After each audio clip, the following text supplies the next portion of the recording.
Recording in progress. And just an FYI, we are recording this session. So you will be able to rewatch it or share it with a friend. And let me just make sure that we don't have anyone in the waiting room.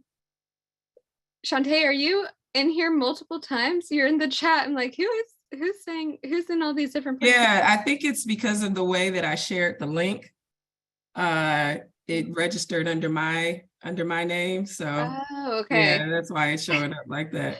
I'm like, I don't think you're in Atlanta and Maryland and Detroit, but yeah, there's a way if you're familiar in Zoom to change your name, the way it's displayed, but don't worry about it. We will be getting started shortly. All right, and let's do admit all. We still got some folks joining. Yeah, that's funny how it does that. Look at all, we got all these little. All the Shantaes, like I'm so.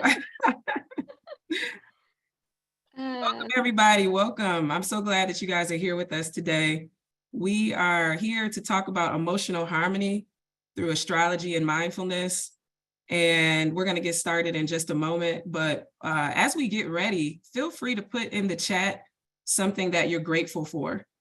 I want you to start kind of thinking about what you're grateful for, because that's actually going to be a part of our practice that we're going to do together at the end of this session. So you make sure you want to stay until the end so that you can practice with us.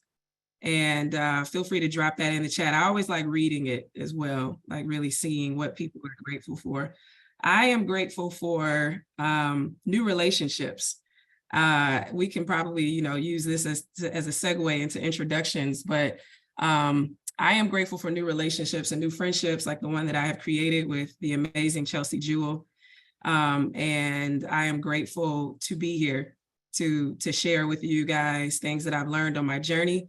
And to learn from you guys and to learn from Chelsea. So with that being said, my name is Shantae Hooks.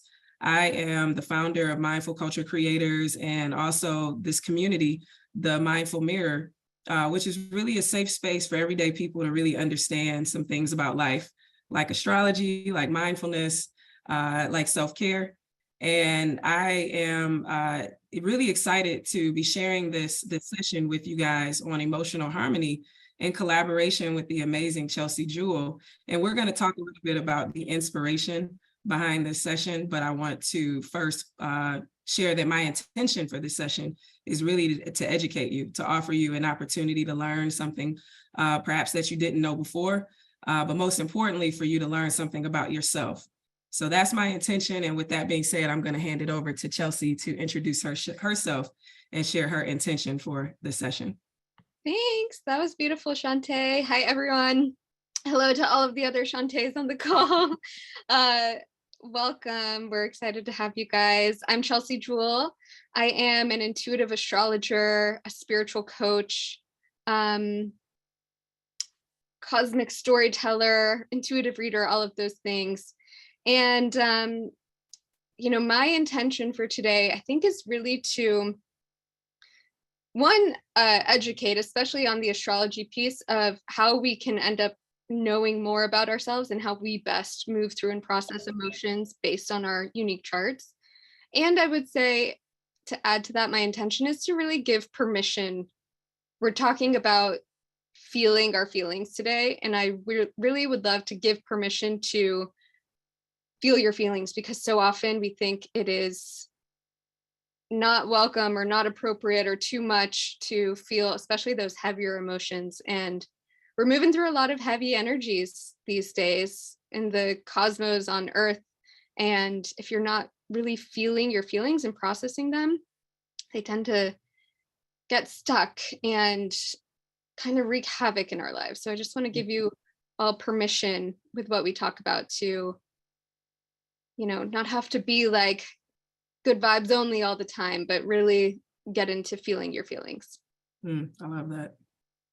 I love that. Thank you for that. And feel free to get on camera. Feel free to stay off camera, whatever, is comfortable for you. It is always nice to be able to see the people that we are talking to, but we do want you to be comfortable and relaxed Hey, Althea. Yeah.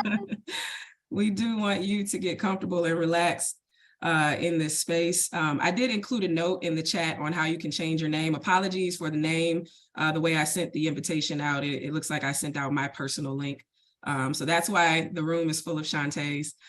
But you feel free to change your name or not. With that being said, I wanted to share a little bit about how this session came to be. As I said, I am a mindfulness instructor. I have a corporate background in accounting and finance and experienced a lot of transformation over the last 3 years that resulted in me meeting people like Chelsea, as well as Althea, who just hopped on. And I met Chelsea in Peru last year on a spiritual retreat and journey, a shamanic journey, where we were led by wonderful Althea in ceremony to really learn ourselves. And fast forward to about a month ago, Chelsea, who I've kept in touch with, she invited me to what is called an ecstatic dance experience. Now, I am obviously a Black woman from Detroit, Michigan. I have never heard of an ecstatic dance experience before. That's not in my lexicon. But because I have experienced so much transformation, I'm very open to new things. I'm very curious.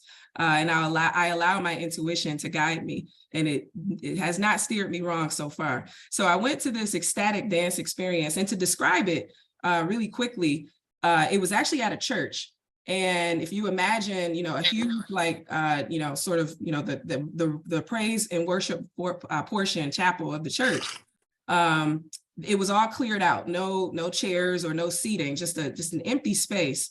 And there was a DJ, and the DJ curated a playlist, a very spiritual playlist for the participants to just intuitively dance, to just freestyle, move your body. And it was incredible. I mean, it was incredible. There was a ton of people there. I was a little intimidated at first. It was different from anything that I've ever experienced before. And I just allowed myself to sink into the moment. And it's music that I don't normally listen to. It's spiritual, it's chanting, it's, there's an altar, like it's all the things. And there's tarot cards, like all the things. And I just allowed myself to really sink into that moment. And I got emotional a few times, and other people got emotional, but everyone was very respectful of the space. Like it was very safe and all those things, which I, if I'm being honest, I had sort of concerns about. But at the end of it, when the guide led us in, sort of a closing seated mindfulness practice, where we just, we kind of let all this wild energy out through movement. Everyone just kind of freestyle moving. And then he led us in, to really kind of ground that energy in a quiet, still mindfulness practice. And there were, audible, people crying and releasing. But what I noticed was that there was never any tissue. There was never any tissue. Nowhere in this space was there tissue. And it reminded me of being in church.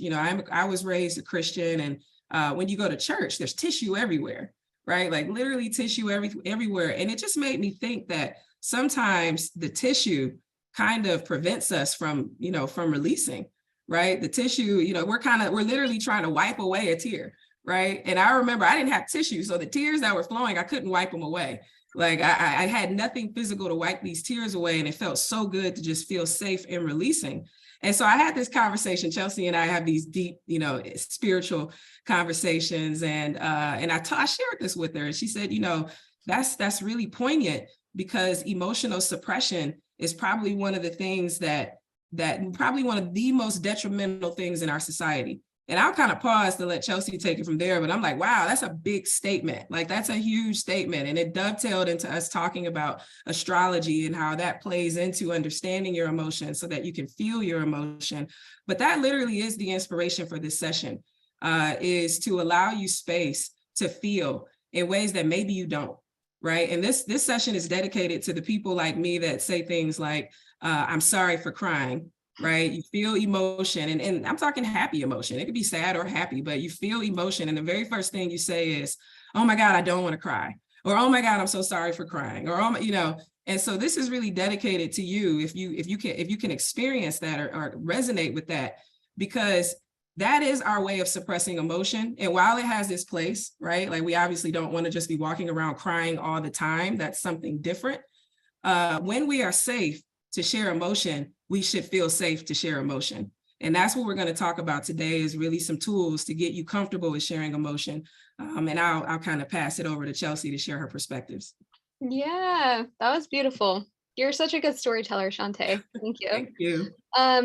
One thing I'll add to that, and I think then maybe we can start by each sharing for us what emotional harmony means to us as well, to kind of set the stage.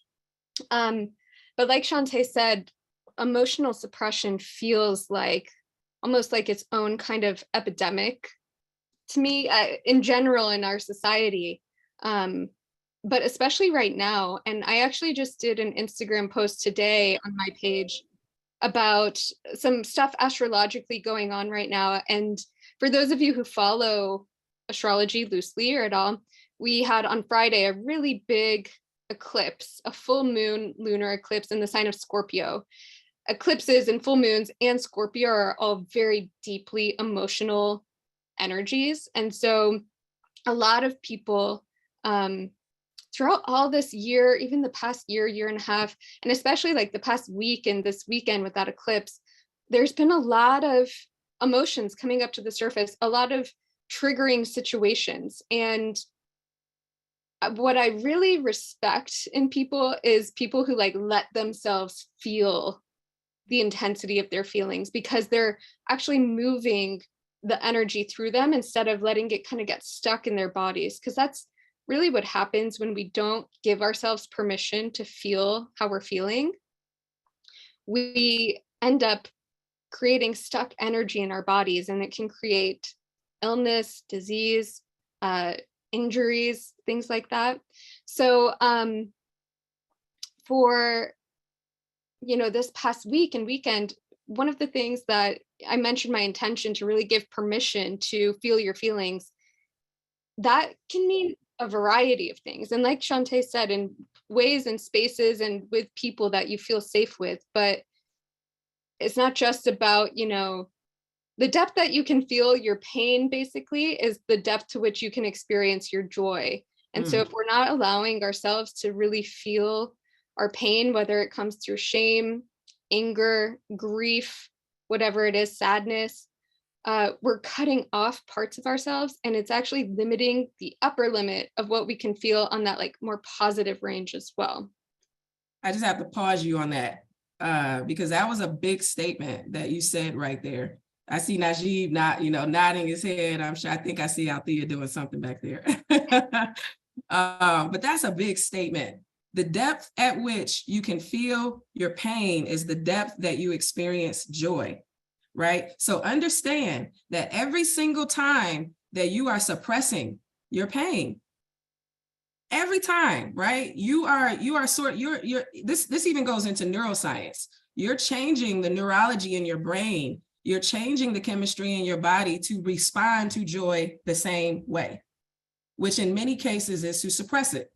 Right. And this shows up, the example that we used earlier, where you feel joy, you feel such immense joy. I see my parents on the line, but, I'm going to still go here. Right. Let's think about an orgasm. Right. You experience extreme joy through an orgasm. And how often do you feel yourself move to tears, but you don't allow the tears to flow for whatever reason? Right. You're not experiencing the full depth of that orgasmic pleasure. You're not experiencing the full depth of that ecstasy because you're choosing, based on your subconscious belief systems and your subconscious behaviors, to suppress that joy by suppressing your pain. So I just had to highlight that statement. I love that. And there's some things going on in the chat too. Let's see, Yvonne saying, I feel my emotions physically. Harmony means to me, I'm mindful of the vibrations and sensations my body is giving off or feeling. Currently, that means not being scared of them, but instead being able to identify what my subconscious is telling me. And Carlin said something similar, like using my emotions to transform and send me clues. And I think that's one of the biggest points I'd like to elaborate on really quickly is emotions and pain even are signals to us. When you think about it physically, you put your hand on a hot stove, that pain shows up to tell you like, take that hand off the stove. emotional pain in any form is also a signal and a message that something's either not right here, or something needs to be grieved, or something needs to move through. And I think one of the biggest ways that we suppress our emotions can be to judge ourselves. Things like, I shouldn't feel that way. I shouldn't be angry about that. Like, it's not a big deal. We kind of like gaslight ourselves out of our emotions a lot. Oh, yeah. And again, this is what I'm seeing a lot in the world right now. Is there's so much intense energy and so many intense things going on for a lot of people personally, but also collectively. And when we sort of write off all of these things as like, oh, it's not that bad, I should just be grateful. I'm like, yeah, we want to be grateful, of course, but we don't want to bypass our pain because it's telling us something, like something's wrong here and needs to change. Um, Yeah, so no, and my perspective on that as well, similar to what another way to think of that is emotions are clues, right? Like, and I love the comments. I love the conversation going on in the chat, because clue, like if you ignore the clue, like you think back to the game Clue, right? I don't know if you guys ever played that game before, but ignoring the clues is how you lose the game, right? And the same applies to life. And this doesn't mean that you have to be in tune with every clue, right? But your intuition will tell you which clues to be in tune to. And this is why mindfulness and this is why astrology comes into play to help guide you, right? Because the opposite of emotional suppression, I think, as Chelsea once put it for me, was emotional leakage, right? Which is a separate session. We're going to host a part 2 on emotional leakage. But I say all that to say, I want to respond to Devon's question in here around how this shows up for men. Does this dynamic become even more complex for men due to the social dynamic we are raised? Absolutely, right? Because from my perspective, and these are just, by the way, this is not therapy. These are just two people sharing their perspectives and sharing their expertise and sharing their wisdom. But from my perspective, right, we engender and we raise people to be a certain way. Right. And the gender plays a role, your race plays a role, your culture plays a role. There's so many things that play a role into how you process emotion.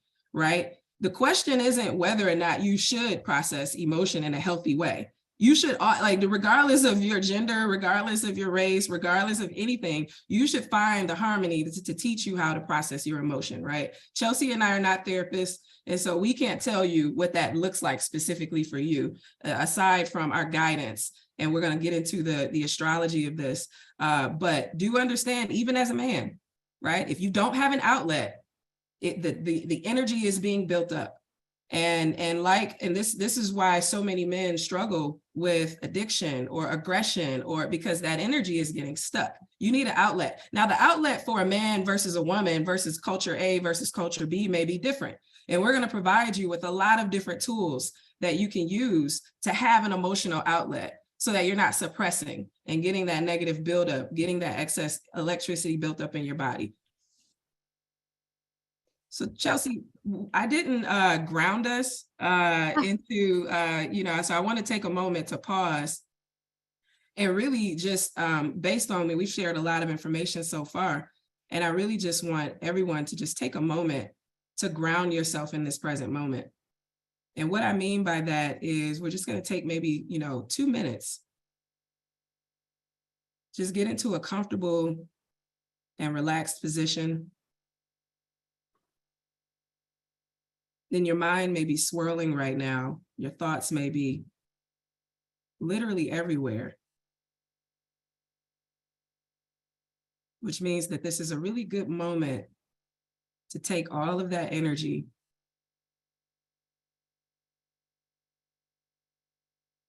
and just relax it a bit. So I invite you to close your eyes and maybe take a deep breath in through the nose and out the mouth, just to really have a moment to feel what breathing feels like.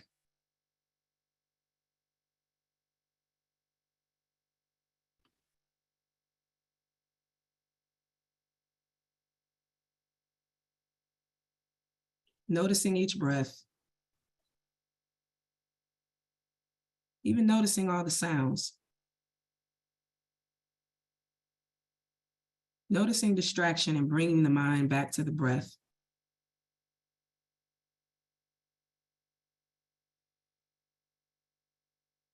That is what we are here today to understand.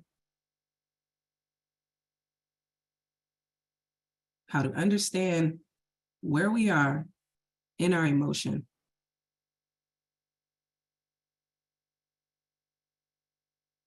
And then when it makes sense, take a moment to just feel it. Just like we're feeling our breath right now. Nothing fancy. Just you and your breath.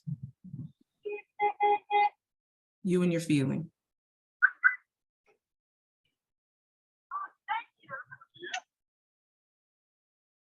And as we exit this mindful moment, if your eyes were closed, I invite you to open them. Feel free to maybe move around, shake it out. Shaking is a very good grounding activity. And now, I am going to turn it over to Chelsea to educate us on the astrology and emotion. And feel free to have a notebook. I got mine, a pen. She's going to drop a lot of jewels. And so settle into learning about your moon sign and the impact that it has on your emotions. Awesome. Thank you, Shantae. Thank you for stopping us and doing that grounding. I feel like the energy in this space totally just shifted and like sunk in a little bit. So thank you for prompting us to do that. All right. So astrologically, let's talk about the moon sign. So most people know their sun sign in astrology, which is what you typically look up in a newspaper, or magazine, or horoscope for. Your sun, the sun in astrology, everything in astrology is like a representation of a different part of you. So like, for example, if you've ever seen that Disney Pixar movie Inside Out, where she has all the little different personalities and emotions all inside of her head as a part of her, that's kind of an idea of what astrology is like in a simplified way. So your sun sign, the part that you're probably most familiar with, represents the core aspect of you. If you think about, and if you feel into the energy of the sun, like just think about and feel the energy of the sun for a moment, and think of some key words that come up around it, like warmth. The sun gives us life, vitality. Your sun sign has a lot to do with purpose. You know, it's the center of our solar system. So it's really kind of like the core of yourself that everything else kind of revolves around. So it makes sense that we look at our horoscopes in astrology based on our sun sign, but it's really one like 1/100th of the whole picture of your astrology chart. There are so many other things that go into it, one of which is your moon sign. So at the exact time and day you were born, the planets, including the sun and the moon, were all in certain positions in the sky. And that's really what we're looking at in an astrology chart, is like a snapshot of where the planets were in the sky at the exact moment you took your first breath on this earth. So the moon and what sign or element it's in your chart, the moon represents the part of us that is deeply emotional. So you think about like when we have a full moon, for example, the tides of the oceans change. There are increased incidents in hospitals and emergency rooms. There are increased incidents of people being arrested. Like we are, what, 70, 80% water. So it makes sense that the moon affects the waters and the tides on Earth. It affects the waters emotionally and spiritually within us as well. So when we look at the moon sign in your chart, based on what zodiac sign it's in, it'll be in a different sign for everyone, and it will likely be different than your sun sign, although some people have the same sun and moon sign. It's going to tell you a lot about your emotional world, including how you best process emotions, what types of emotions you tend to kind of naturally defer to. So for example, if you have a moon sign and a fire sign, which we'll talk about in a minute, you may tend to have more, to default to more fiery emotions like passion, anger, frustration, high energy. Whereas if your moon is in like a water sign, you may tend towards more like deeply feeling like grief, sadness, joy, ecstasy type emotions. It also tells you what you need to feel emotionally secure and what really brings you emotional fulfillment in your life. So I would love to hear from you guys in the chat. And Shantae just put this link in here. So if you don't know your moon sign, this link that she just shared is a really easy way. You can just enter your birthday and year. If you know the time you were born or around the time, enter that and it'll just pop up and tell you the zodiac sign that your moon is in. I would love to hear from you guys in the chat if you know your moon sign, what it is. Yeah, put it in the chat, or feel free to share. Share if you'll come off mute. Maybe one person can come off mute and share what their moon sign is. I'm a Pisces moon, sad sun. Hey, Pisces moon. I'm a Pisces moon too. Hey, girl. Hey. Pisces, that deeply feeling. Oh, yeah. So like you get the emotions of the moon with the emotions of Pisces. You guys are feeling really deeply when you feel. Yeah. See a few Sagittarius moons in the chat. I'm a Sagittarius moon too, Yvonne and Casey. Fire. Yeah, so I've looked at like what it means for me, and like what manifested most or resonated was, like it says, life punctuated by bursts of energy and frenetic activity, and that's so so me. Right.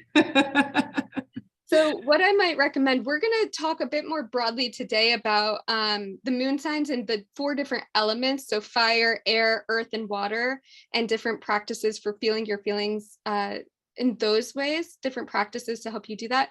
But as you know, your moon sign, I would look up, and what I'll say is like, always take everything from Google with like a grain of salt. But you can look up, you know, Yvonne, like it sounds like you've done moon and Sagittarius, and definitely see what resonates with you.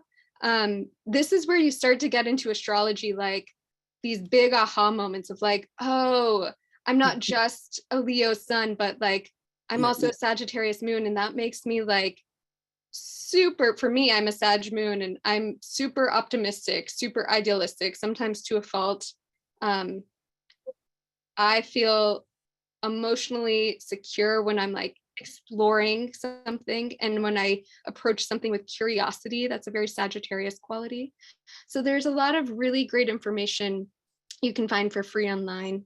And really, this is all with the intention of getting to know yourself. Exactly. That was it. That's the transition right there. Know thyself, right? We hear that phrase all the time, right? I am a student of hip hop, and knowledge of self is a phrase that is peppered throughout hip hop so frequently, right? It's peppered in our spirituality. It's peppered throughout philosophy and all these different topics. Knowledge of self.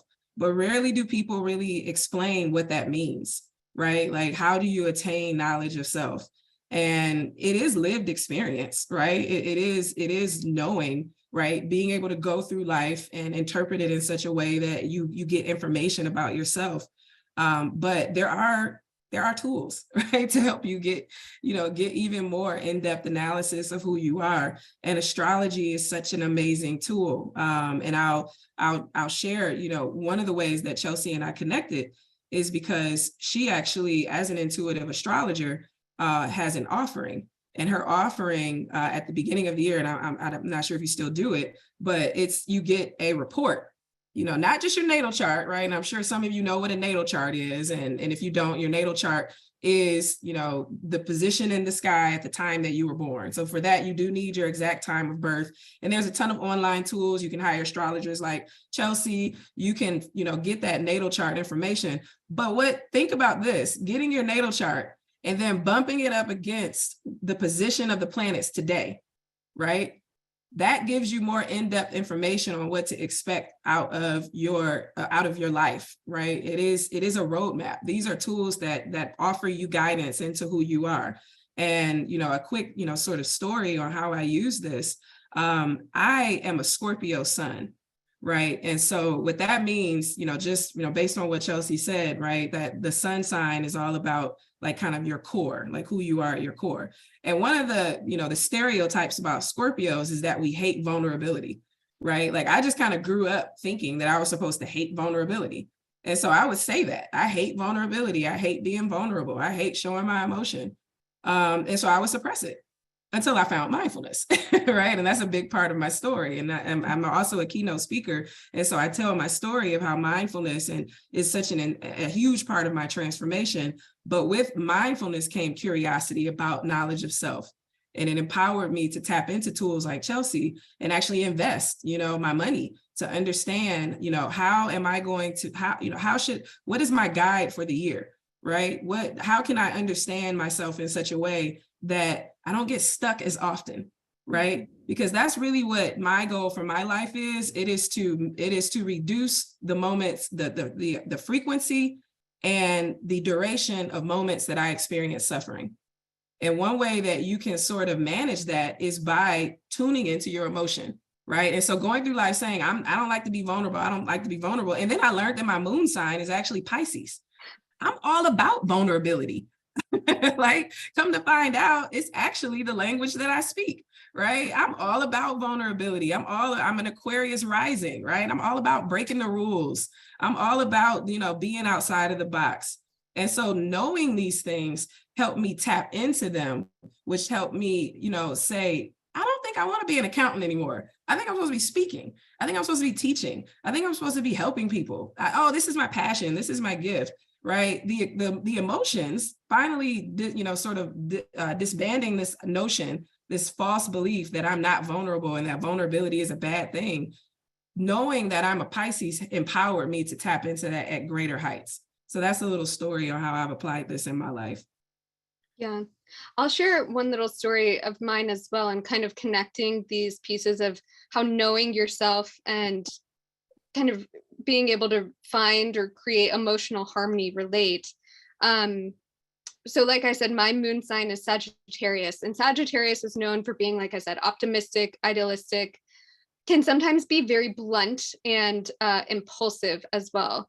And those are all really important things for me to have realized when I started diving into my moon sign, because once I had that awareness of like, oh yeah, I see how like I can be sometimes when I feel like that emotion come on right in the moment, like a lot of times in confrontation with someone, I can be really blunt or insensitive or for the sake of like truth telling, but sometimes there's like a lack of tact. Yep. And so studying astrology and learning this kind of the light side and the shadow potentials of Sagittarius, where my moon sign is, I realized like it just brought so much more awareness to these patterns that I didn't realize were kind of operating. And so then when they would come up and I would have that sort of urge to like, I don't know, send a quick quip to someone and kind of get the edge in, I was able to pause and, move through the actual feeling in myself instead of just try and shove it back onto someone else. Yep. And that's what life is like. You said this once in one of our conversations, Chelsea, that the way that we connect to other beings is through our emotion, right? Like that is how we connect with other people. And being on the side of your emotion that is most natural to you, right? Not trying to process emotion how your parents process emotion, because that's your for many people, that's your first real life example. But it's like, how do I need to process emotion? How do I need to achieve emotional harmony? Which, kind of goes back to our question earlier, like what is emotional harmony, right? Emotional harmony to me, and Chelsea and I have this conversation, sometimes I can be very much suck it up buttercup, right? I can be someone that, that is not so much bury your emotion, but because I have experienced so many circumstances in life that required resilience, right? Like part of my story is watching my father die over the span of 14 years, right? And so experiencing that requires me to have a certain level of resilience, a certain level of suck it up buttercup so that I can function in life, at my highest potential. But it wasn't really, I kind of got that, like I figured that part out early. What I hadn't figured out was, how do I feel my emotion? right? Because every time that I'm sucking up buttercup, you know, like she said earlier, I'm also subconsciously suppressing joy. And I was doing that so often in my life to the point where just life just didn't feel as full, especially the way it feels now. Now I experience emotion fully. Like I have a very poignant mindfulness moment. One of the first times that I kind of knew that, you know, mindfulness was something that I needed in my life was I found a practice, and we're actually going to do this practice at the end of this session. So, you know, try to stay on. We're going to go till about 6:30. So try to stay on, you know, if you can, but we will have a recording. But I read an article that talked about, you know, practices that you can do to feel your emotion more deeply. And the instruction around the practice was think of someone that you love, right? Really, really just, you know, take a moment, get into a quiet, comfortable, uninterrupted position and think of someone that you love or think of something that you're grateful for. And, you know, really say before you, you know, get into this practice, say to yourself, I give myself permission to feel whatever comes up for me. Like just whatever comes up. I give myself permission to feel it.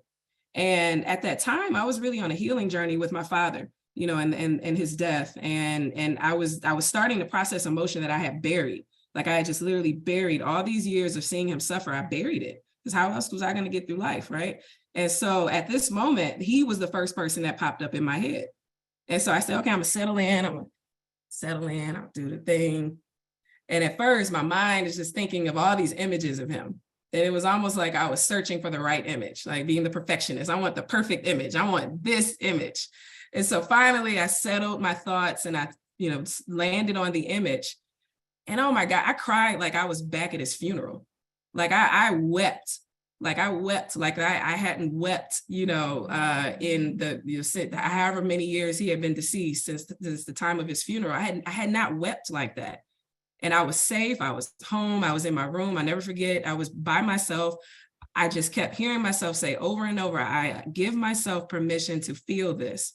And I don't know, maybe 10 minutes or so passed. And I just got my pen and notebook and just started writing, like writing everything that I thought, everything that I felt.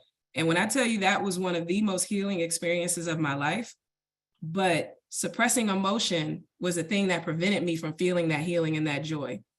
And so, you know, that is the important, that is like why, you know, I am personally on a mission to help people feel, because every time that we choose to not feel, we're also choosing to not feel joy, and that is causing us suffering. Mm-hmm. That's beautiful. Thank you for sharing that. Yeah. Why don't we, do you think we're ready to go into the elements now that you guys hopefully were able to pull up your moon sign if you don't know it already? We're going to talk about some practices, ways to, we've been using the phrase processing emotions a lot. We're going to go through some helpful practices to help you process emotions based on what element your moon sign is in. Yep. Can you guys see my screen? Yep. Awesome. Got it. So we have this great guide, and feel free to scan that QR code if you want a copy of this with, you know, actually like kind of a workbook style. We'll play around with it and make it into like kind of a workbook style. But this is really meant to help guide you into a practice. Sometimes it's hard to figure out, like, what do I do, right? You know, like now that you know your moon sign, or you'll get that information. And this kind of applies to your sun sign too. But now that you know this thing, what do I do? Like, what's the practice that kind of resonates with me? And so I'll let Chelsea explain the elements and how they relate to the astrological signs. Perfect. And shout out to Shantae for creating this. You are so good at like making these types of things and designing them. Thank you for doing that.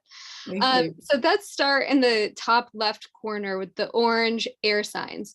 So if your moon sign is in Libra, Aquarius, or Gemini, you have an air sign moon. So practices that help you shift, transmute emotional energy, feel your feelings are going to be really related to the mind. And these are all, you know, suggestions. I would say, like, go through these and experiment and see what actually feels good to you, what actually feels like you're able to get into the feelings and release them. But for air signs, anything related to the mind, so reading, journaling, like Shantae just said, learning or taking a class, studying, or talking it out, with a coach, a therapist, a friend. Again, someone who is, I would consider like emotionally safe for you, who's not going to judge you for what you're saying or how you're feeling. Yep. Wind practice. Do you want to share this, Shantae? Yeah. And I also want to add, because Yvonne asked a very good question in the chat. So moon sign is connected to mindfulness.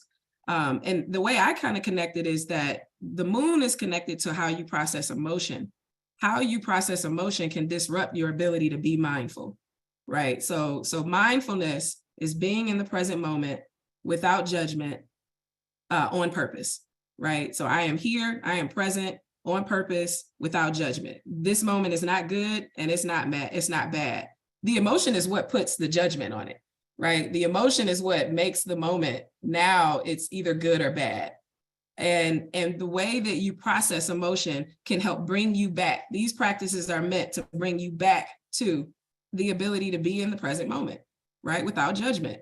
And obviously we're not always in the present moment without judgment. We're living our lives. We're feeling, we're experiencing, we're going back into the past. We're going into the future. We're visualizing, we're being nostalgic. But when we want to be present, it behooves us to know how to do it, right? And how you process emotion is a big part of that. So one, like with the air, is our wind practices. I love doing this. So this is a mindfulness practice where it's very simple. You just simply sit outside, set a timer, maybe 2 minutes, 3 minutes, 5 minutes, 20 minutes, however long you have. And the object of your mindfulness or meditation practice is the feeling of the wind, right? The wind is going to blow. It doesn't have to be a windy day. If it's a windy day, that's kind of cool. It makes you feel it even more. But that's part of the surrender, right? You don't even know like when the wind is going to show up. And so even doing that helps you cultivate an ability to see like, oh my God, this is weird, right? The emotion may be like, I don't want to do this because it's weird. Like I'm sitting outside feeling the wind, that's weird. But it's actually the surrender, the act of doing it that gets you out of that negative emotion, right? And so you just set a timer and you just feel it, you experience it. And for people that resonate with the air sign, because the air, obviously air and wind go hand in hand, this is a really good practice to ground you, something different from the breath, to ground you in the present moment, which in that moment is the wind. Similarly, breathing exercises, right? Again, air is all about the mind. It's all about oxygen. It's all about, processing that type of energy.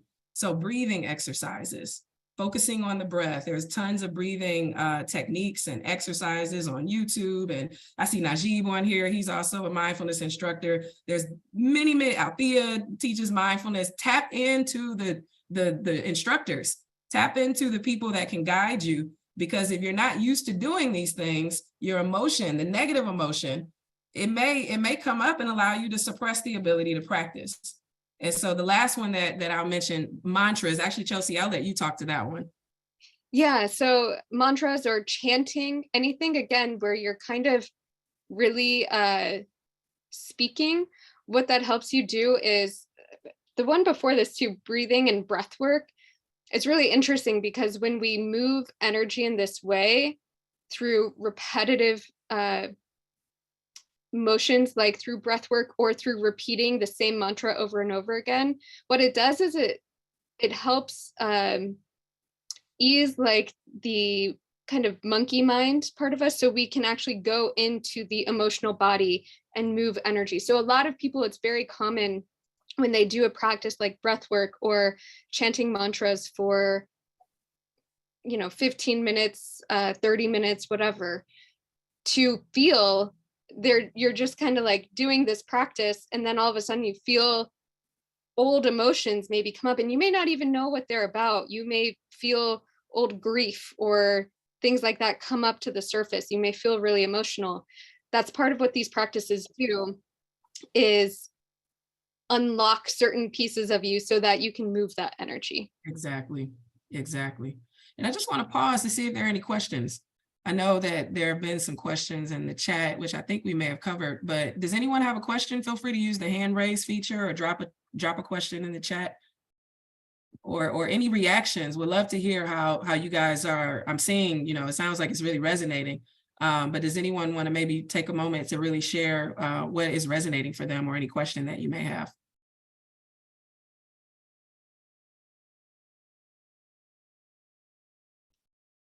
I'll share. This is Tiana. Hey, Shantae. Hey, everybody. Hey, hey. Hey, hey. So for me, I am sitting here just taking notes. It is so powerful to really think about this moon sign and relate it to emotions. And all this time, I've been focusing on my sun sign, which is Leo.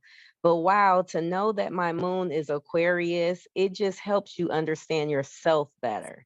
So now I can, receive like, oh, that's why I'm so, emotional. That's why I stay in my feelings. That's why I'm so passionate about the feelings of others, So everything that you guys are saying, I love it. The most powerful, I think that I heard, and I think I dropped it in the chat. But really practicing that emotion, seeing it all the way through. And as you see it all the way through, I kind of put sometimes gratitude is birthed through that heavy emotion or pain, right? Absolutely. Because you start out thinking heavy thoughts at times, right? You may go down this path of just feeling this sad emotion for something that's happened to a loved one or something that you've been through. And you may start thinking through that emotion. And as you process that emotion and stay in it, you start to flip it and really think about, wow, what I came through, where I am now, how I can receive and look at that now. And then you start to celebrate the gratitude in what you do have, what you did experience, the love you did encounter. So, good stuff, ladies. Good stuff. You have to put you on the panel next time. That was good. Girl. And this is another thing, Aquarius, you said, you gotta, network and be talkative and talk it out. And me, I know I have to practice that because I'd be like, no, I just want to stay in my shell and chill out and tune in, but don't tune in, So that's why I don't be on camera sometimes, because I'd be like, oh, well, I'm here. But so, it's good to process that second half. Food for thought. That's amazing. Embrace it. Like you said, Shantae, like you can't run from it. Like me for Aquarius, sometimes I was like, I don't know about that sign. Yeah. But to have the moon, I'm like, wow, great. And that's actually a really good point, right? Because oftentimes we do that, right? We do that. We say, we have a stereotype of an astrological sign. Usually it's the one that hurt us in our love life, right? Like whichever, like think back to your worst ex. That's the one that you say, I can't stand the such and such sign, right? Girl. But come to find out, all of these signs are in our chart. So as we hate a sign, we hate ourselves. As we hate a part of astrology, we disrespect ourselves, because we are all this mix, right? This beautiful swirl of energy. And it's there somewhere. And it's your job. The knowledge of self is understanding yourself in such a way that you use it all to your advantage, right? It's a strategy. This is chess, not checkers. Figure out your strategy. Figure out who you are with tools like astrology. Numerology is another one. Althea, shout out to Althea. She did a reading for me while we were in Peru. I speak the language of astrology, but I really speak the language of numerology because I'm an accountant by trade. So numerology just kind of makes a little more sense to me. But understanding these things helps me navigate life in such a way that I don't suffer as much and I don't suffer for as long, because to Tiana's point, I get to the gratitude. And that's the goal. The goal is to take whatever winding road, whatever your path is, whatever your journey is, the goal, the destination is, how do I get to the joy? How do I get to the gratitude? That's why we're doing these practices. So thank you, Tiana, for sharing that. Beautiful. Yes. Thank you for sharing. And I love those moments of permission and like validation, whether it's from astrology or numerology, that you kind of shared, Tiana, of like, oh, that's why I'm like this. And it frees up permission of like, oh, I thought that part was wrong, that I wasn't supposed to be like that. But it turns out it's actually just written in my chart. Mm-hmm. So let's go to fire signs. If you have your Yeah. moon in Sagittarius, Leo, or Aries, you have a fire moon. So your practices that you want to move through emotional energy with may look a little bit different. Yours are going to feel very like high energy. So shaking and roaring, really letting go. Do you want to talk about this one, Shante? Yeah. And I was talking to Chelsea, sometimes, and I can only speak for myself, right? And my own experiences. I don't know if I mentioned this, but I'm originally from Detroit, Michigan. Shout out to Detroit. What up, though, everybody? And sometimes, when you're raised, the community that I was raised in, is real quick to put a judgment on something being weird, right? You don't want to do that because that's weird, right? And just randomly roaring and shaking would probably be in the box of things that would be considered weird, right? But now that I am a student of life and a student of mastering myself, my mind, my emotion, my heart, my body, I now understand the physical benefit that shaking and roaring has from a neuroscience perspective, from an anatomical perspective, and from a spiritual perspective. And the ecstatic dance experience that I did with Chelsea that inspired this event, that's what it was. A lot of shaking. It was a lot of, not so much roaring, but a lot of shaking. I mean, that's literally what we were doing. So ways that you don't have to go to an ecstatic dance experience, right? You don't have to, do anything that you don't feel comfortable doing. The best way to do this is put on the music you like. Right? Put on what it is you like. If it's gospel, put on gospel. If it's trap, put on trap. If it's country, put on country, techno, whatever it is that you like. Turn the lights down, maybe do it when no one's home, maybe do it in front of an audience, but move your body. Set a timer and just intuitively move. I think we have that somewhere else on here in earth practices. They kind of go hand in hand. But to just move your body in a free-flowing way, again, you're distributing that emotion, you're distributing that energy throughout the body so that it doesn't get stuck. That getting stuck, by the way, causes physical ailments, right? That energy getting stuck, everything has a spiritual component or ramification, and it has a physical ramification. And so when the energy gets stuck,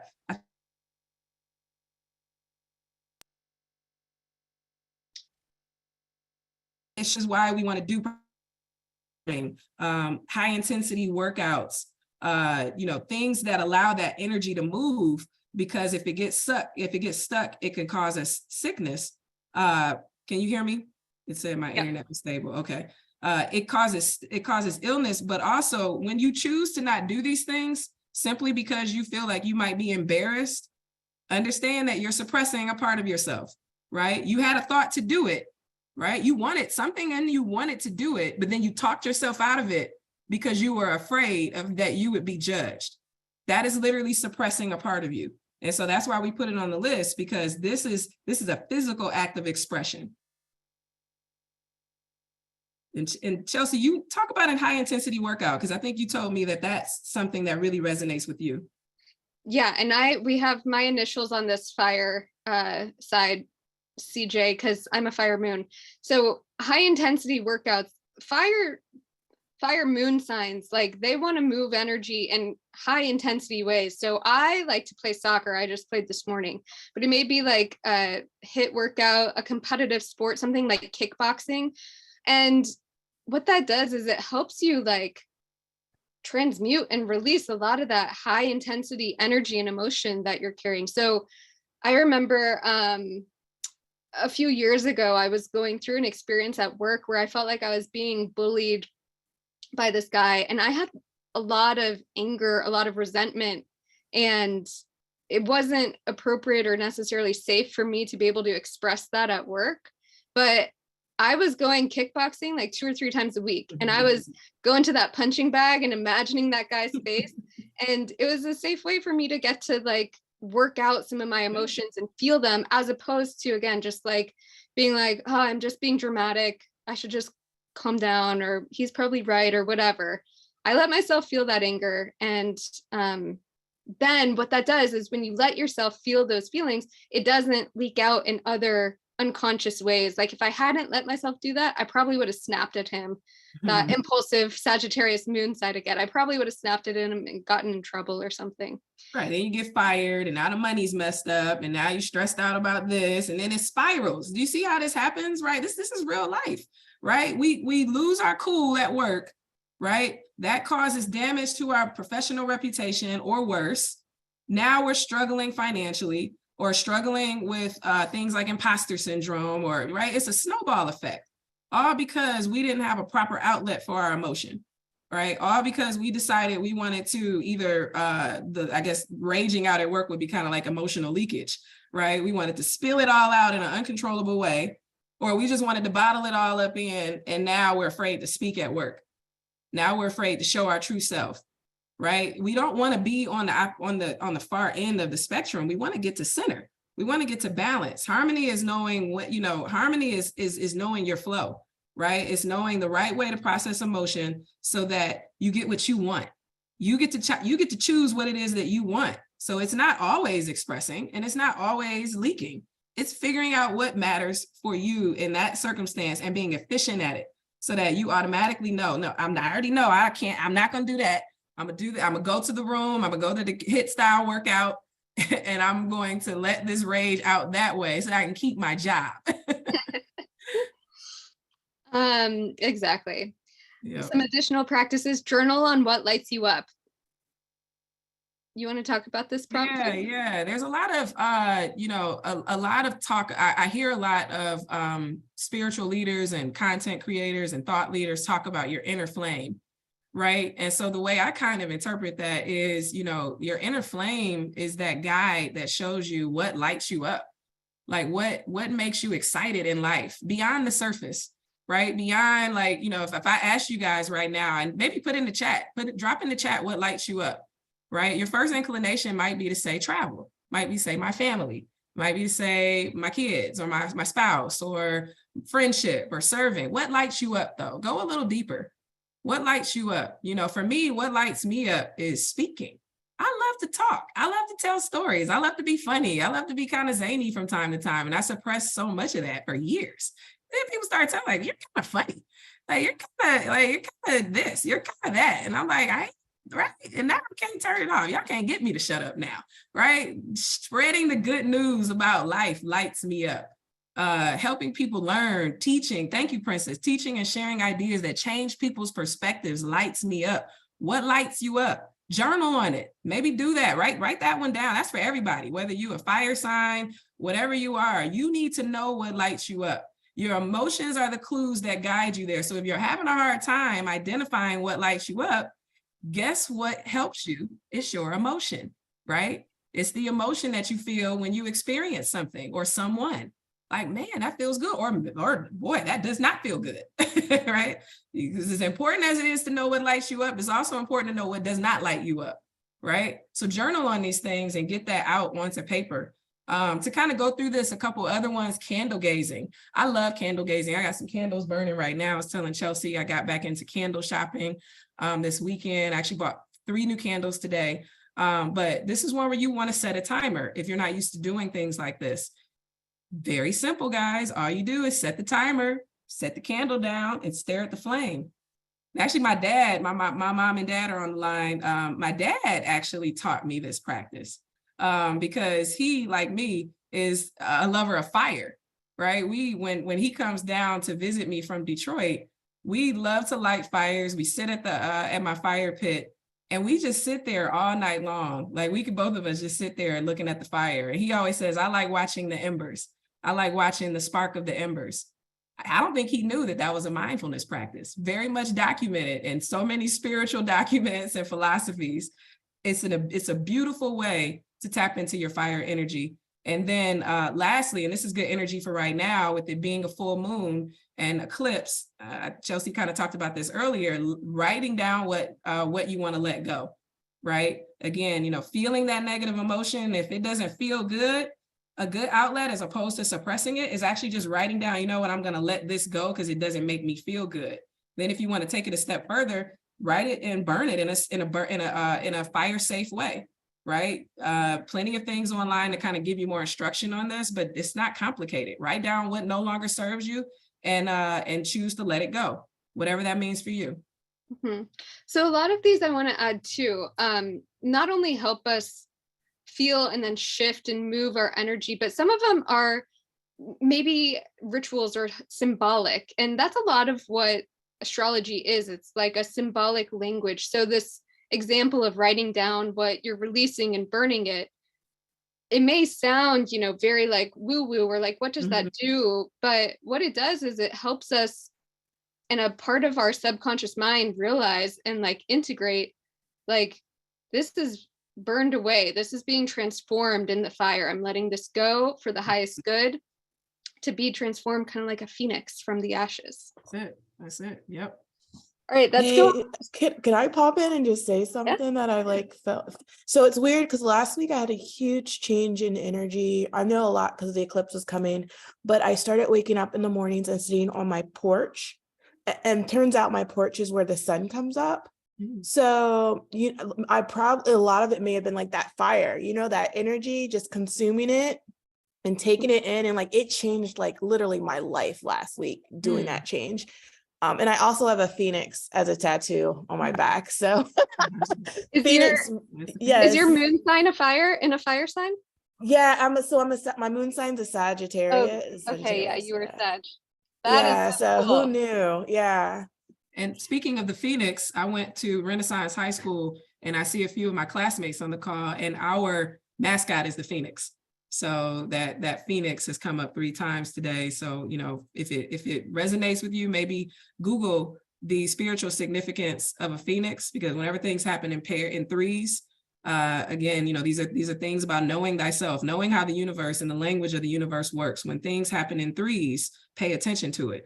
And it's been coming up in all my conversations. So at least like 3 conversations in the last week. So I'm glad you said that. I will. Thank you. Yep. Just Google spiritual significance of Phoenix. And thank you, Rachel, for being the last person to comment to draw my attention to, because Rachel went to high school with me. So that's what made me think, oh yeah, Renaissance Phoenix. That's awesome. Thank you for sharing that, Yvonne. Let's go up to the Earth moon sign. So if your moon is in Taurus, Virgo, or Capricorn, you have an Earth moon sign. And, you know, some of these practices, there's some overlap. So we have a couple things here. Grounding. What I mean by grounding is this first bullet point of getting your hands or your feet on the earth. And there's actually like a whole book I've read called Earthing that talks about what that actually does for your body and like the ionic charge of your body. We are kind of like electrical beings, like an electrical outlet, how you have to ground an electrical outlet to the earth. We have to have contact in some way with the earth and with natural elements, especially if you have a moon sign that's in one of these 3 earth signs. Grounding and spending time in nature is so important for you. So important. Do you want to add something to that, Shantae, about the cultural nuances? Absolutely. You know, as I thought about that, because I didn't know anything about grounding, right? I didn't know anything about grounding until like last year, right? I mean, you hear the word all the time, right? You got to ground your energy. But I created a workshop for Earth Day last year. And I wanted to focus on grounding because it kept coming up. And so it called me to do research.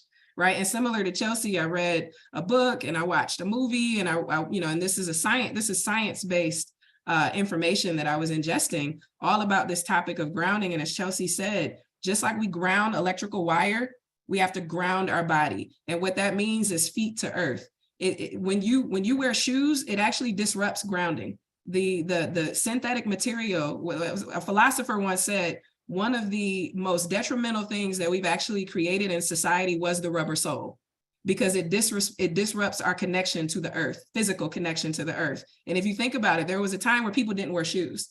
They were literally just walking around barefoot, and they were very much connected to the earth, and they were very much at a more neutral state in the electricity in their body. And so sometimes, culturally, like I didn't grow up to walk around barefoot. Right now, and again, my parents are on the line. When they see me without my shoes on, the first thing they tell me to do is put some shoes on my feet, even as a 41-year-old woman, right? And so, but actually, mom and dad, I need to have my bare feet to the ground, to the earth, to the soil, as uncomfortable as that may be, because it's not something that I'm culturally used to. I understand intellectually that is very important to my health. So I take myself out of my comfort zone, and I do that from time to time. No, I don't just walk around barefoot 24/7. I'm not there. But every now and then, particularly at my old residence, I would go into my backyard and I would challenge myself outside of my comfort zone and just stand outside barefoot. Right. And I would allow the nerves that I had, oh my God, bugs, and it's dirty, and right, the cultural nuances that were coming up that wanted to stop me from doing this very important practice. I would ignore it, and not so much ignore it, I would allow it to pass like the clouds in the sky, and I would honor my need to ground myself with the earth. And so that's hands or feet to the earth. If you don't want to put your feet in the earth, sometimes you can just, if you have plants in your house, just touch your plants, get close to your plants, touch flowers. When you go for walks, touch the flowers, like smell them, but touch them. Another good one is rosemary. Rosemary grows wild, and people have it decoratively, you see it all the time. Every now and then, just touch it, grab it, right? You're grounding yourself by doing that. And then smell. It has a very strong scent. Smell it. These are all grounding activities that neutralize the electrons in our body. If we don't neutralize the electricity in our body, we run the risk of catching on fire, catching on emotional fire, right? Like literally, that's why you ground electrical wires, to prevent it from causing a fire. Our bodies are no different. To also add to this, earth practices, and they're just so important. Right now we're in Taurus season. So even that in and of itself is a reason to do more of these activities. But nature-based practices. One that I love is a leaf practice. And I've actually led community mindfulness activities doing this, where I ask everybody to bring a leaf, go outside, grab a leaf. There's millions of them in your backyard. And what I do is I set a timer, and we take ourselves through the look, the feel, the texture. We experience the leaf with our senses. You can do that at any time. All you have to do is take a moment to do it, and you're grounding. You're doing something that is actually quite healthy to your body. A forest bath, which is really a fancy way to say go into the forest and just immerse yourself in the sounds of the forest. Immerse yourself in the sound, in the smell, and all of your senses into what you're feeling in nature. So it doesn't have to be an actual forest, but just being in nature and bathing yourself and everything that surrounds you is extremely, extremely grounding, particularly for those earth signs. And finally, going to the beach. And I added this one to the list because most of us have probably been to the beach before. And when we leave the beach, we always say, oh my God, I feel so good. I feel so good. Well, you know why you feel good? Because you've been grounding for 5 hours, like literally barefoot in the sand. One of the best ways to ground. And then you're also getting in the water is even better, right? So you don't have to go to an exotic vacation to do that, right? Anytime your feet is to the earth, you can get that same feeling that you get from the beach. You can get it right in your backyard if you just surrender and allow yourself to get out of your comfort zone and do it. Yeah. So that's, two of the main things I always think about associated with earth signs, and earth, if your moon is in an earth sign, is nature, connection to nature, and connection to your body. So you can see the differences between all of these elements. For air, you will naturally tend and want to process your emotions more through like talking it out or writing it out, more of that mental throat chakra stuff. Whereas with earth, it's really about like, let's get out of the mind and into the body, into the senses, into nature. I actually learned a lot about this personally when we were in Peru, where I met Shantae at our retreat, and we were doing some plant medicine ceremonies. And through all of the ceremonies we did, you have a lot of times big waves of feelings, emotions. For me, it was emotions and nausea as well. There are things that are trying to clear and move through you. And I learned from grandmother to move it through me by putting my hands and my feet on the earth and literally asking in my mind, like, Mother Earth, please take this from me. Like, and just kind of imagining, like, with my hands on the earth, like surrendering it to the earth to take this heaviness or this whatever it was from me. And just imagining, I kind of imagine sometimes like black heavy tar dripping from my body and from my hands off of me and into the earth. And she knows what to do with it way better than I do. Way better than we do. Give it to the earth. Yeah, and I skipped the movement practices on the list, but intuitive movement. We talked about it a little bit in the fire section, And it's the same thing. Put music on. A couple people said music lights them up. Movement lights them up. I know several people on this call that love to move their body. Do it. If that really resonates with you, do it often, right? You know, do it, because that is a really powerful way. It obviously it has physical benefits to our health, you know, in terms of fitness and our heart rate. But it is just so important to allow yourself moments to let go, right? To really, really let go. And that's what, to me, that's a big part of emotional harmony is letting go. And, speaking for myself, and, when I think about, just the Black community specifically, right? Sometimes we, or men, right? This kind of goes back to the conversation that I think Devon asked about emotions and men. Some of us have been raised in ways where we were told to not let go. Like we were literally told to hold on tight to everything, right? Whatever that means to you, we were told to hold on tight. And sometimes you just need to learn to let go. And if you have not been used to letting go, then the only way that you're going to learn how to let go is by practicing letting go. And so these are safe ways that you can, in your own space, you don't have to go on a retreat. You don't have to do anything that is outside of your comfort zone. Pick one of these gazillion things on this chart and do it. Do the one that challenges your comfort zone, because that's the one that's going to help you learn how to let go, so that you let go of that negative emotion that is holding you back in life. Whew. Yeah. Yeah. Shantae gets fired up. I get fired up. We're in church. I love it.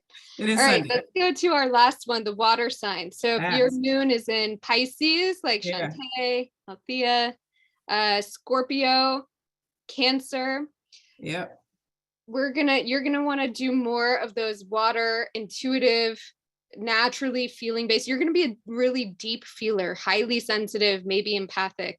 There's going to be a lot of these sort of water practices to help you keep your energy clear and cleansed, and move those things through you instead of getting stuck in them.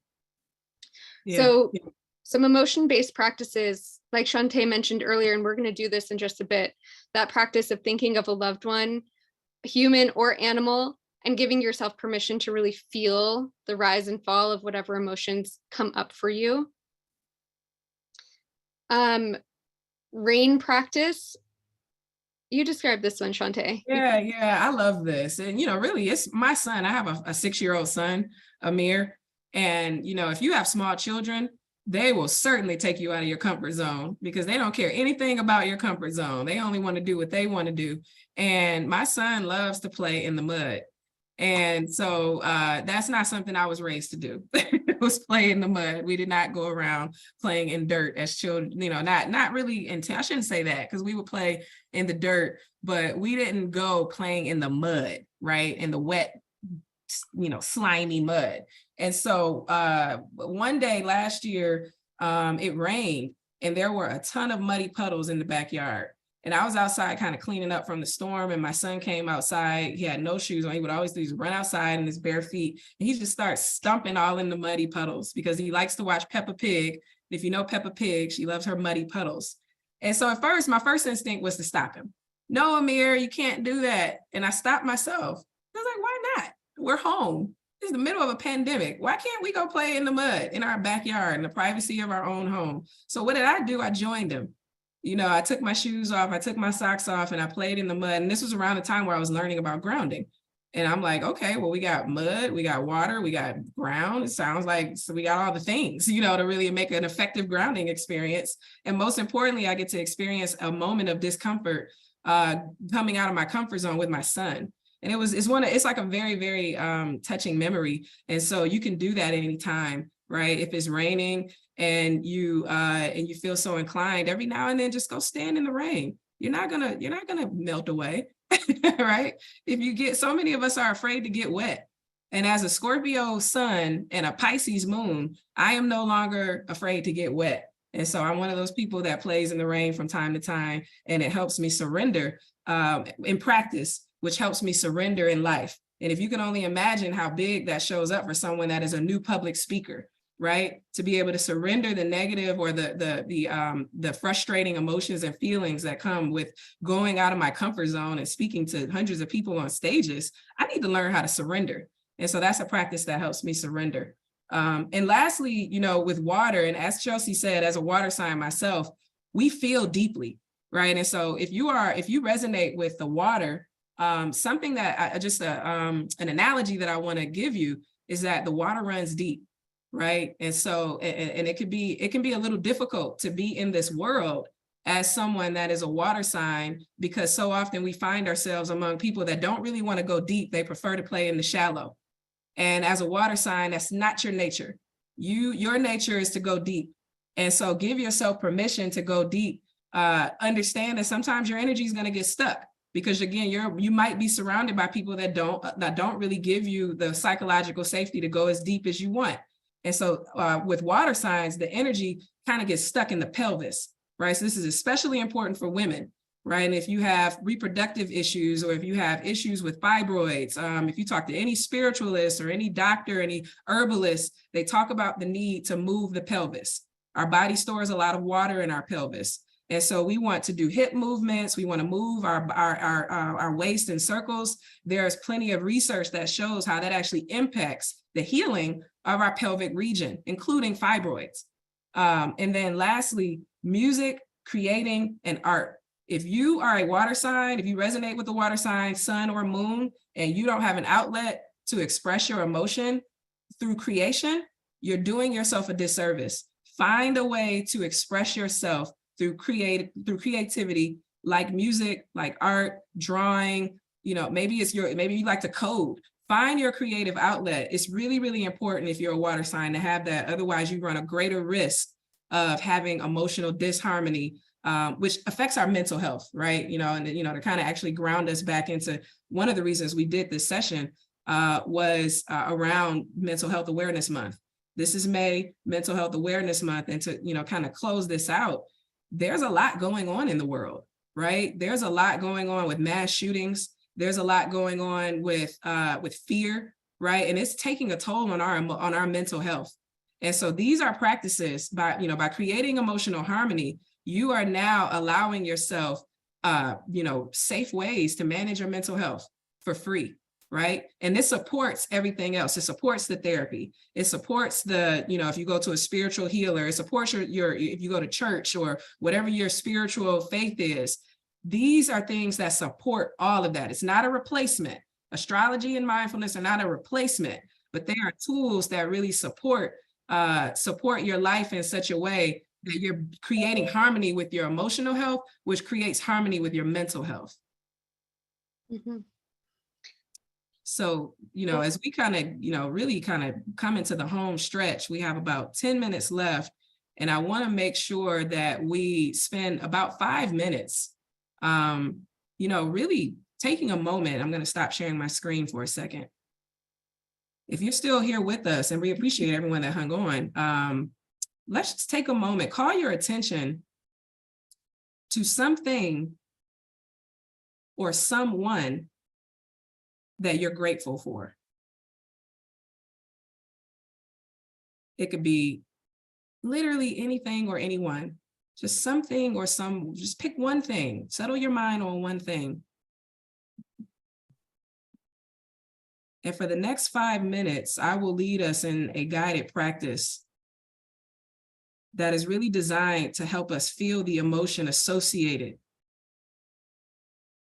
with this thing that you identified as being grateful for.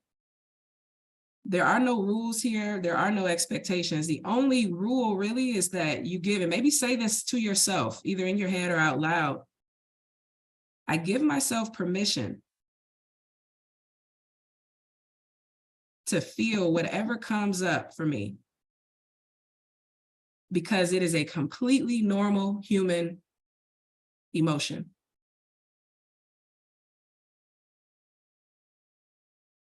And as you cultivate that attitude of loving acceptance for whatever that thing is that you thought of that brought you gratitude, I invite you to close your eyes.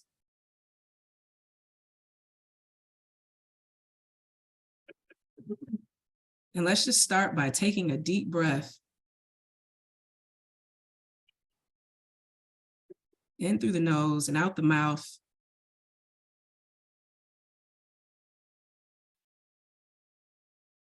with an intention to really just bring our minds, our thoughts, our feelings to the present moment.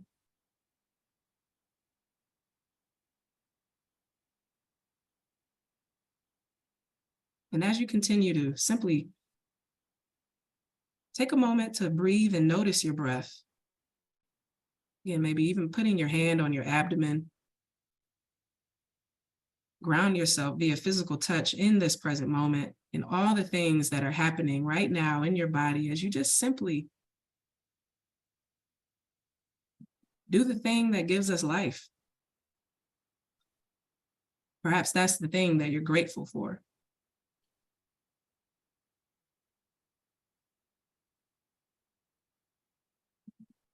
And now I want you to call your mind, your attention, your thoughts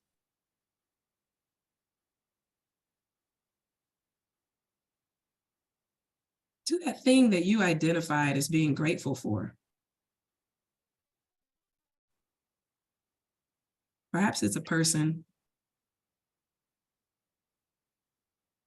See it. Whatever comes up for you.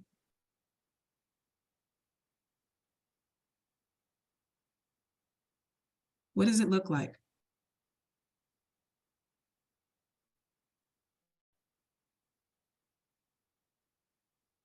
If a 6-year-old asked you to describe the thing that you chose as your focus and object of gratitude,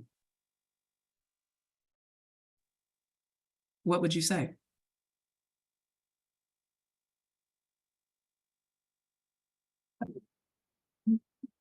Maybe your mind is wandering. Maybe it's drifted to the thing you need to do when you leave here today.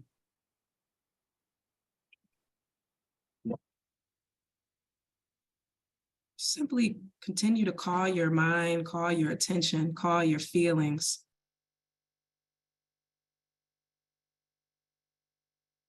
back to your thing.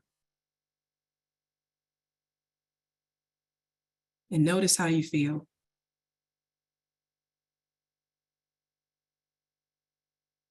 Give yourself permission to fully experience the sensation of perhaps love, care, kindness, gratitude.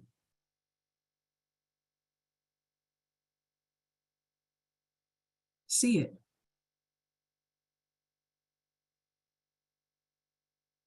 Can you notice the feeling of oxytocin perhaps being released into your body? The very real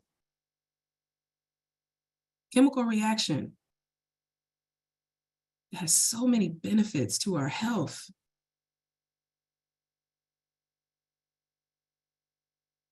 Happening right now simply because you gave yourself permission to feel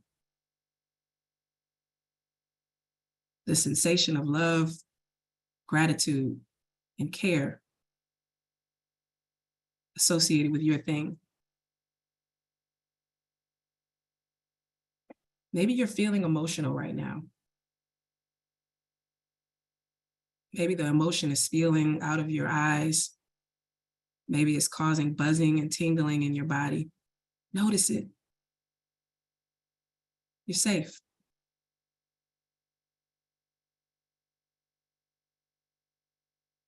Give yourself permission to feel in a way that you don't normally give yourself permission to feel.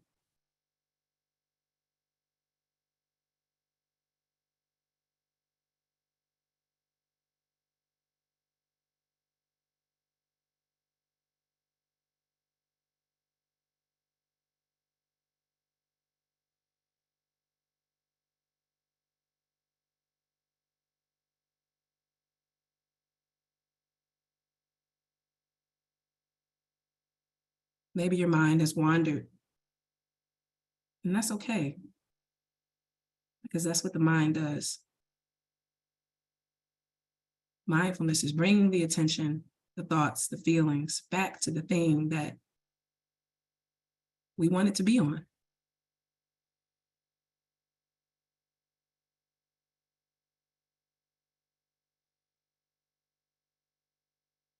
As we get ready to close this session and this practice out,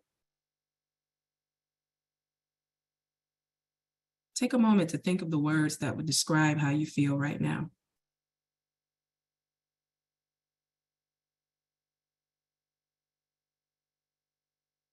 Integrate that feeling by taking a deep breath in through the nose, releasing it with an audible sigh through the mouth.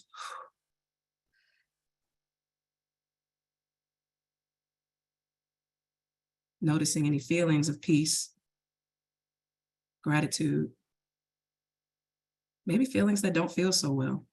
Whatever came up for you, honor it. It matters.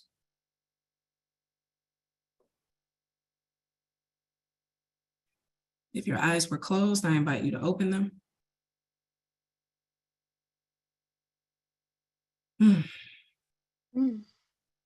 I felt that. I don't always feel practices the same way when I guide them, but I actually had to, feeling emotional right now. I feel honored to do this work, and I invite anyone to share how they feel right now. And maybe share one thing that came up for you during practice.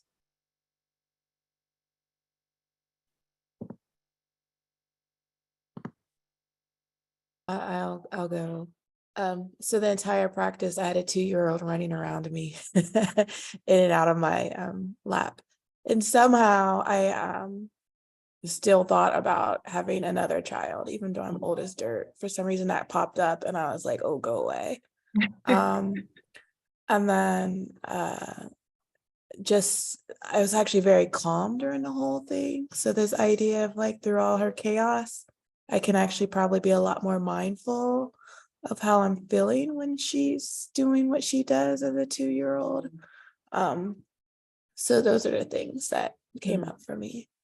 And it was actually very joyful. I didn't have any pain with this. I didn't have anything which matches up with where I'm at in life. So I was excited. I was kind of really excited and happy just to feel good. That's amazing. Thank you for sharing that. It's beautiful. Chelsea, anything come up for you?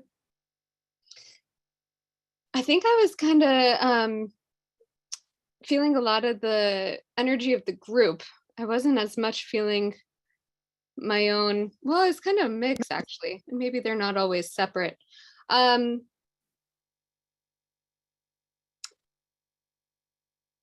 Yeah, I think it feels very paradoxical, maybe similar to what Yvonne was just saying, where it feels like a lot of what I've had come up lately has been feelings of the grief or loss associated with letting go. Yeah. But at the same time, I've been feeling it, like I've been practicing feeling my feelings, that in this practice, I felt it there, but it didn't feel hard or heavy. It felt, I don't know, just kind of like seeing or sensing an energy there and acknowledging it, but not having to go so deep into it this time. I don't know if that makes sense. Yeah, no, totally. Because there can be heavy feelings associated with letting go. I mean, just heavy feelings with doing anything that, with doing mindfulness, period.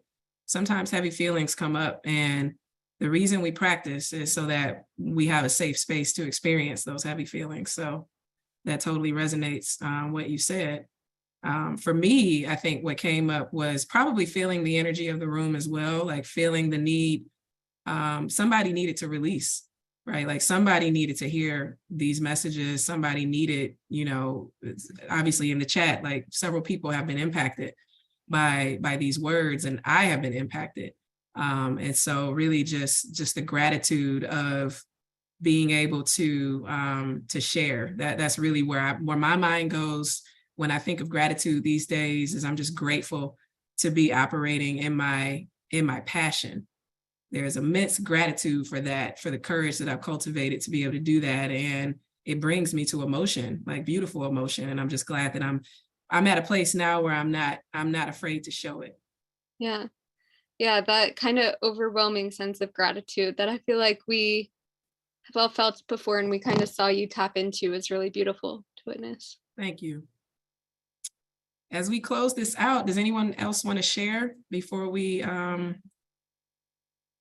get you guys out of here? I'll share. Yeah. Tiana again. Hey, Tiana. I'll try to be quick, but I felt so I put in the chat only one person because when you said focus on something, Mhm. one thing that I try to grasp for myself is I am so passionate about people just feeling good and really being at their best self, heightened self. I'm really big on encouraging and support and community. And so I tried to focus on one thing, but it was many people that popped into my head. Yeah, And then what resonated is my thing was village yeah. and harmony and feeling like we were even in harmony here, all on one accord, Yeah. and so me taking that village concept of, just thinking about, we all are on this call, seeking the same thing, and that is to, really fulfill and, introduce ourselves to our full self and experience our full self, right? I Yep. felt on this call that there's a lot of passion of people just really wanting to experience life at its fullness. And when I thought about that village, it also took me to, I heard the word challenge, because I'm very spiritual. So at the same time I'm listening, I'm praying for folks, I'm praying for the call. Like, it was just a really good vibe and a good energy. And what I was left with was challenge, because when you know better, you do better. So Yeah. I say that to say you ladies share so many jewels and so many food for thought. I've passed it on even while we were talking in the session, sending chats, sending texts. It's good stuff to just really think about, self, because if all of us practice internalizing what we're really experiencing and stop looking to the flesh, but really practice that and felt that emotion, my God, how beautiful would this world really be? And you all are making a difference. So I just wanted to say that, like, great work, ladies. Thank you so much. No, and you nailed it. That is a great way to end the session. That is how we change the world. We change this world when we learn to master ourselves. Not worry about mastering somebody else. The work is mastering yourself. And I'll kind of close it out with this quote that I listened to. I was telling Chelsea before we joined this, I was listening to a podcast from a Shaolin monk, because I listen to stuff like that. And he said, I'm paraphrasing, but this was basically it. He said, if you want what I have, and he's speaking about peace and his skill as a Shaolin monk, if you want what I have, you have to train like I train. The path to living in your uniqueness is filled with suffering. You must train yourself for the suffering, because that is the skill you are seeking. If you want the skill, you must train and do the work. Do what the masters do and teach. In developing those skills, you discover your uniqueness, your unique way of solving problems, your unique way of creating, your unique way of being. This uniqueness is a product of your unbroken nature and your strength of your vision, the vision for yourself that you establish. And so that is why we do this work, to help you tap into you. And so follow us. I have on the screen our social media handles. Your call to action really is, scan the QR codes and keep in contact with us. If you'd like a PDF workbook with the 4-blocker, the elemental 4-blocker with the practices, scan that QR code and we'll make sure we get that out to you. Chelsea, any final words before we close it out from you? Wow.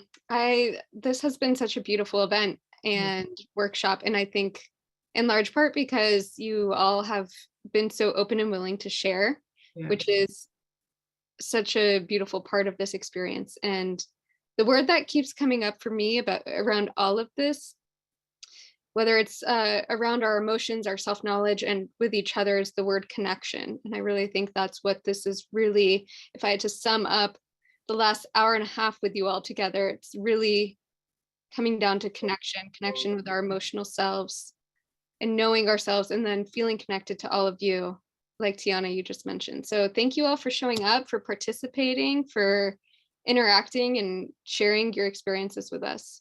Absolutely. Have an amazing rest of the day and amazing start to the week.